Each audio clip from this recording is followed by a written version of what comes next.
Grease is an absolute staple for the home mechanic. Everyone should have a tube of at least multi-purpose stuff lying around. But there's quite a lot of debate and misinformation about other products that you use on your bike, like thread lockers, anti-seize and fibre grip. So we contacted a load of manufacturers to find out what they thought and their recommendations. But first of all, what on earth are these things? Well, let's start with Loctite, shall we? Or thread lockers. Loctite's actually the brand name. It's another product to put on the thread of a bolt. Then when you tighten it up, it reacts to the lack of oxygen and hardens over a period of 24 hours or so, meaning that the bolt is then locked in place. In reality though, different thread lockers are different strengths. Some are basically like glue, but then the mid-strength stuff, typically used on bikes like this, can be freed relatively easily, certainly more easily than a seized bolt. Generally, mid-strength thread lock is blue in colour. Anti-seize looks like grease and surprisingly stops things seizing together, specifically really reactive metals like titanium or aluminium, and it works by having like a non-reactive metal ground up into a powder and then put in the grease, and then it stops the two opposing reactive sides of the thread from sticking together. Fibre grip kind of does the opposite really, and specifically for carbon. It adds more friction to clamping surfaces so that you can then lower the clamping force without getting any slippage, which is a very good thing because carbon doesn't like really being clamped.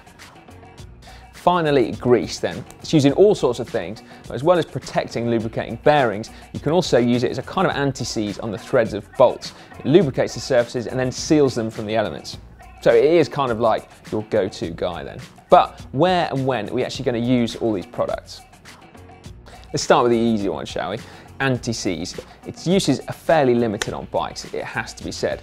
Pretty much the main one is going to be on seat posts if you're using a metal post in a metal frame, so either steel, aluminium or titanium. You can use grease, it works pretty much as well, but it does encourage slipping, whereas this doesn't.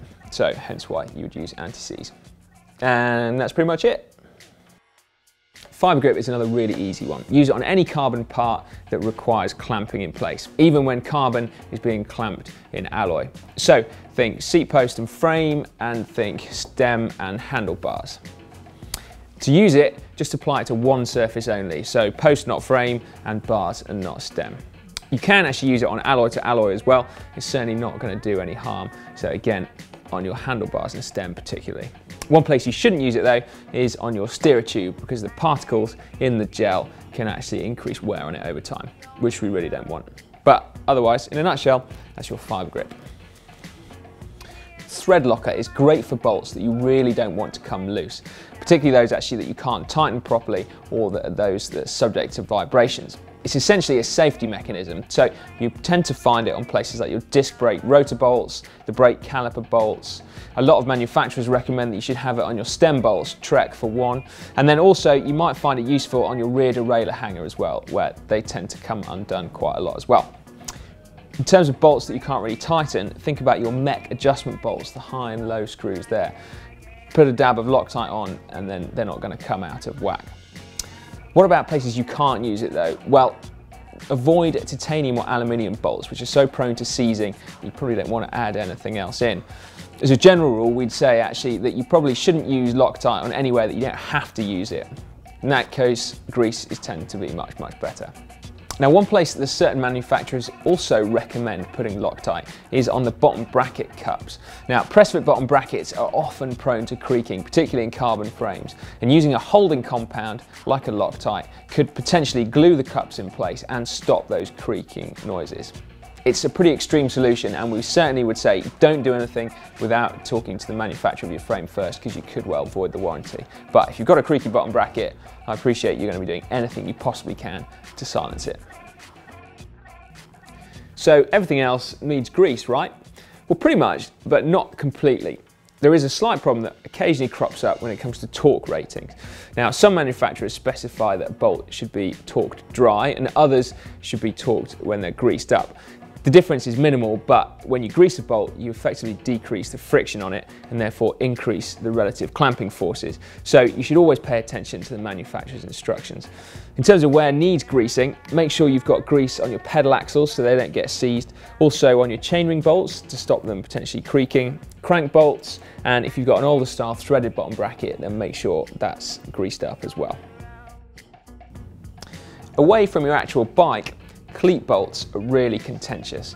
Now the problem is that they can sometimes come loose, but they're really prone to seizing.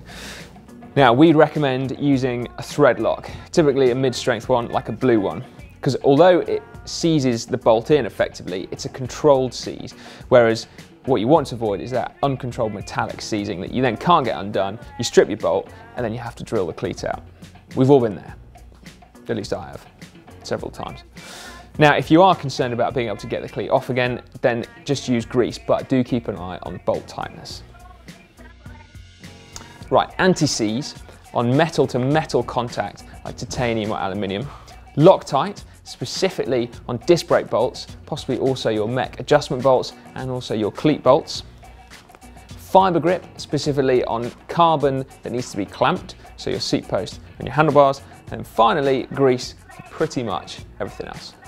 So your bolts are prepped. To use a torque wrench correctly, then you'll need to watch a video which you can get to just up there. And if you've just been messing around with your cleat bolts, make sure that they're in the right place. Watch the video saying how to do that just down there. And then finally, obviously you don't want to miss any more mechanical videos, so make sure that you subscribe to GCN by clicking on me.